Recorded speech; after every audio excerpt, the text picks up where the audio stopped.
大家好，今日係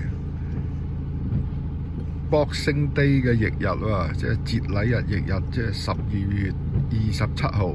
今日係正常開工返工嘅日子嚟嘅。咁但係多倫多或者北美洲呢度，好多人咧攞年假咁啊，儲埋咁咪繼續放啦。好多人都係放到出年1月1號之後先返工嘅，甚至更加後。